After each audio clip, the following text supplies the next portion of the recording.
I know that all business owners want their customers to love them, their service, and the products that you provide. The challenge comes when we fall down on our promises. But I know now that falling down is not an issue when we have our promises right.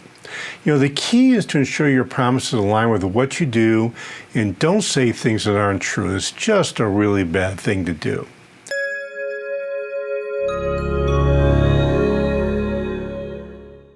It doesn't matter what type of business you're in. If your customers can trust and believe in your words, they will love you and love what you do. After all, what customers really like are businesses that do everything they say they're going to do and more. I know that occasionally you fall down in your service. We all do. The question comes, what do you do when this happens? So let me tell you about a time where a business really stood up and took the proverbial lemons and made lemonade out of them. I used to play a lot of tennis, and I had 3 tennis rackets, and unfortunately, all 3 need to be strung at the same time. So I brought in my local sports shop, which I've been doing business with for years.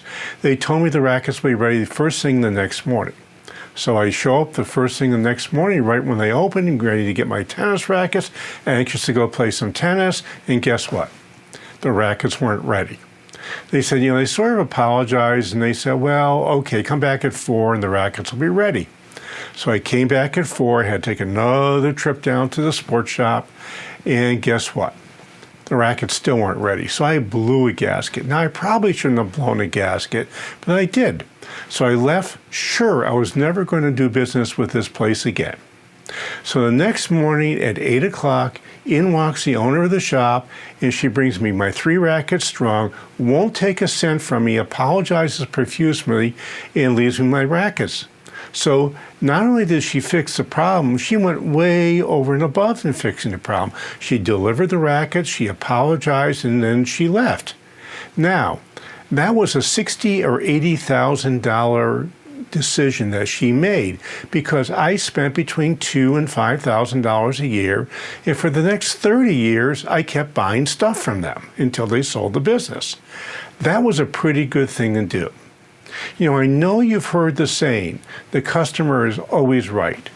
In most instances, that's true. That is if you want to keep your customer. I had an experience several years ago in our food service company that points this out in really good detail. Now, our food service company had a catering division, and we did a lot of summer picnics. So we had this client that was, a good-sized client. They were doing about $75,000 a year with us in business, and they asked us to cater their summer picnic, which was a chicken dinner, which we did. Unfortunately, we packed the chicken in the wrong way, and we had 2 pieces of sour chicken. Not bad chicken, just sour chicken. So after the event, our contact calls me up and says, we have a problem. I hate when I get that opening to a call, don't you? Well, at any rate, he said to us, we had this sour chicken. And I said, okay, what would you like us to do? Now, I was expecting him to say, well, give us a couple $100 or give us $100 or give us the price of the dinners back. No, he wanted the entire bill rebated, all $5,000. Now, in the 80s, $5,000 was a lot of money. And I sat there, and we had a money-back guarantee where we guaranteed that you would love what we did or we would give your money back, no questions. I gulped. I asked him, I said, are you sure you want the whole bill rebated? And he said, yes. Well, I decided to do that. And it was the right thing to do because if I had not done that, he would have likely replaced us as his vending company operator. Well, we kept the business for another 20 years. That was worth about $150,000. So the question I have, is a $5,000 rebate a good enough thing to keep your business for $150,000? I thought it was.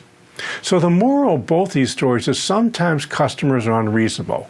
In the first story, I was the unreasonable one. The second story, my customer was unreasonable. Because the sports shop took care of my problem, they kept me as a customer for the next 30 years. Because we took care of our catering client, we kept their business for the next 10 years till I sold my business. So that was a really big deal. So I'm betting that you want your customers to love you. I know this sounds a little crazy, but when you fall on your face, it's the time you can shine and make a customer want to stay with you for life.